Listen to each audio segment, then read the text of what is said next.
There's an amazing scene in the television show The Office where Michael Scott has a pretty abusive girlfriend named Jan, and he's not sure what to do about their relationship. So he asks all the women in the office, what am I gonna do about Jan? And the advice that they give him is to make a pros and cons list. So he does. He reads the pros. Okay, they're good. Everybody says, now read the cons. And I don't remember exactly what he says, but it's something along these lines. Number 1, she wears way too much makeup. Number 2, I'm unhappy when I'm with her. Number 3, her boobs are too small. And all the women in the office go, whoa, whoa, whoa, what? And Michael goes, her boobs, they're nothing to write home about.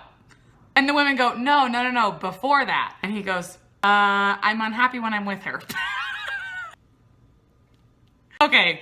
I love this scene, and I've been thinking about this scene so much in the past couple weeks. They tell him, Michael, you shouldn't be with someone who makes you unhappy. And it seems so simple. And in that scenario of it's just pros and cons, I'm unhappy when I'm with her, that's a good enough reason. There's a couple of things that I have in my life, not many, but maybe like 3 or 4, that just plumb make me unhappy, but I continue to do them in the exact same way. And I have scenarios in my head like, if this happens, no more. I will stop.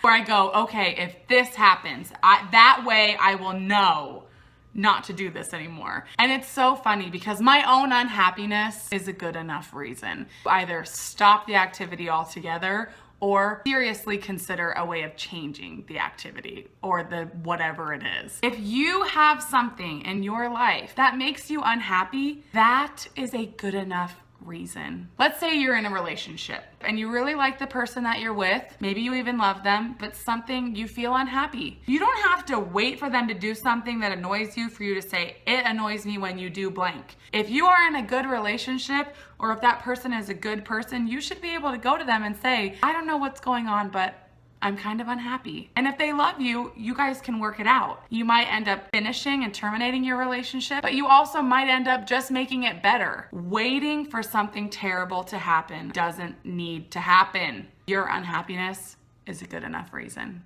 Another example, if you're unhappy in your job, that's a good enough reason to start looking for another job. Maybe in the searching for another job, or even just in the admitting to yourself that you're unhappy, you're now conscious and you can start making choices that lead to happiness. Choices like, I'm gonna leave my work at work, and when I come home, it's all home. Or maybe you set different kinds of boundaries, but no matter what, your unhappiness is what?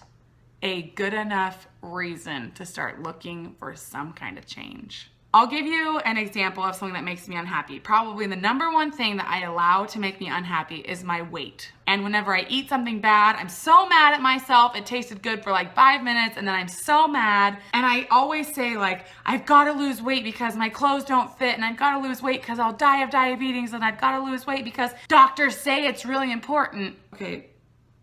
Those are good reasons, but actually those are not motivating enough. I shouldn't eat healthy food because it will make me skinny. I should eat healthy food because it feels amazing. Do things because they make you feel amazing, and stop doing things that make you feel like crud.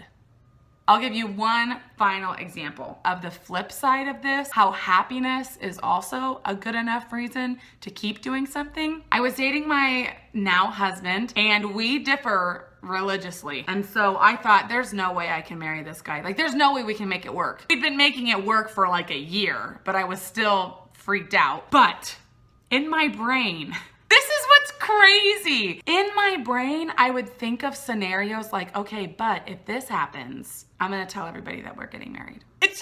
It's hilarious to think about. Apocalyptic things. I'd be like, okay, well, if another terrorist attack happens like 9/11, I'll marry him. Okay, well, if somebody comes out of the woodwork and says they had his kid, I'll marry him. Just like crazy reasons. And obviously, what happened? Our relationship stayed blissfully the same. Nothing really changed. And when he proposed to me, I had to decide if loving him and being happy with him were good enough reasons to marry him. And absolutely, they were good enough reasons. Your unhappiness is a good enough reason. And also your happiness is a good enough reason.